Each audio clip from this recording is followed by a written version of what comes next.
Le réseau Coopérer pour entreprendre s'est fortement développé entre 2005 et 2010. Et pour cette raison qu'à partir de 2010, on s'est posé la question de la professionnalisation des équipes, de la sécurisation de l'ensemble des parties prenantes et puis des échanges de bonnes pratiques au sein du réseau. C'est ce qui a conduit à la création de ce label qui se veut une démarche mutuelle de progrès.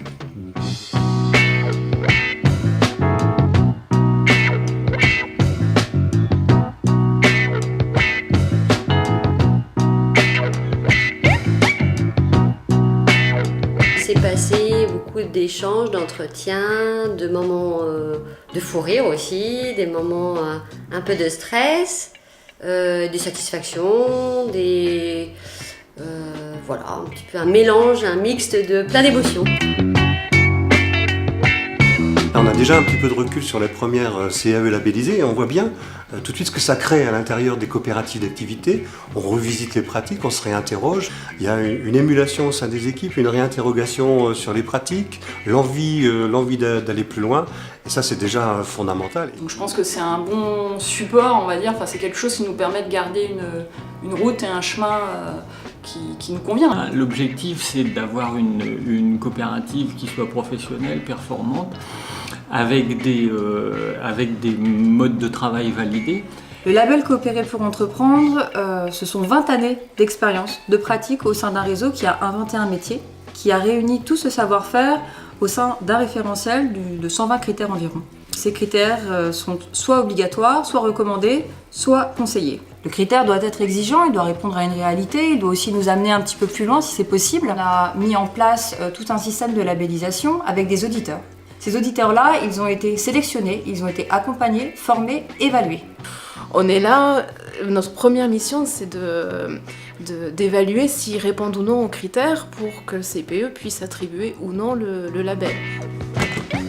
Moi, ce que je vois surtout, c'est que ça a permis de faire bouger les lignes sur des sujets qu'on voulait traiter depuis très longtemps, mais qu'on ne s'était jamais penché dessus. Puisqu'on voit dans les critères du label, il faut aborder telles questions sur l'accompagnement, etc. C'est des choses qu'on a envie de faire depuis longtemps.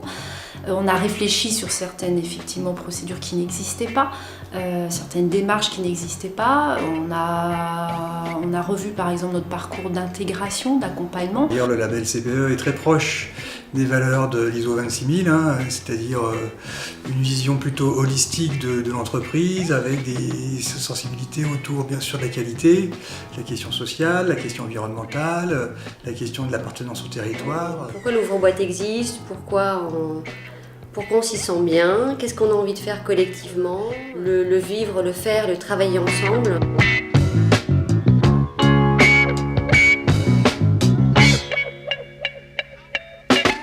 C'est un gage de sérieux, de qualité que de dire oui, je suis passé à travers une labellisation réalisée par des auditeurs agréés et certifiés. J'ai senti chez l'auditeur de la curiosité.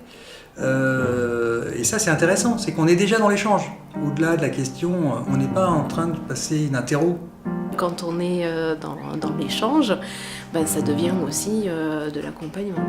Là en l'occurrence ça permet d'être un peu plus légitime avec une démarche qualité, un engagement très intéressant à mes yeux en interne et à l'externe.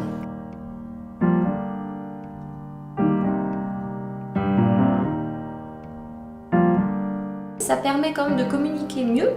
Ça permet aussi justement mutualiser les différentes entités qui existent. Vous savez qu'aujourd'hui, en tant qu'entrepreneurs, nous réunissons pour répondre à des appels d'offres, des appels d'offres des marchés publics. Et je sais notamment que les marchés publics sont sensibles à ce genre d'argument. Lors d'un audit, l'auditeur va aller sur place, va rencontrer les équipes et va se rendre compte qu'il y a des bonnes pratiques, des documents qui sont vraiment très bien faits, qui pourraient servir à tout un réseau.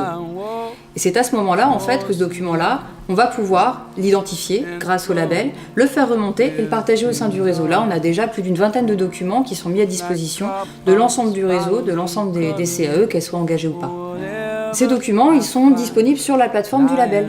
Ensuite, les coopératives qui s'engagent, elles vont pouvoir s'auto-évaluer. Elles ont accès à un outil qui leur est propre, qui s'appelle donc l'auto-évaluation, et elles vont pouvoir, sur chaque critère, répondre, est-ce que je satisfais ce critère? Oui, quoi? Comprendre les preuves qui doivent être apportées pour pouvoir satisfaire ce critère. C'est un levier.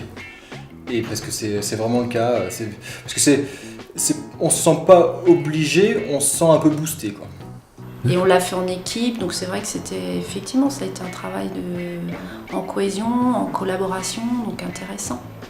Mais ça a enclenché des belles choses, quoi. Le label, c'est aussi accepter de ne pas être parfait, mais de tendre à l'être. Il faut qu'on ait un niveau suffisant, en tout cas des exigences communes suffisantes pour garder notre crédibilité collective. Et je pense que c'est normal qu'à un moment on accepte ce questionnement par les pairs. On a confiance en notre pratique, on a confiance en ce qu'on fait. L'important c'est le chemin, hein, c'est pas la destination. Ça c'est fait.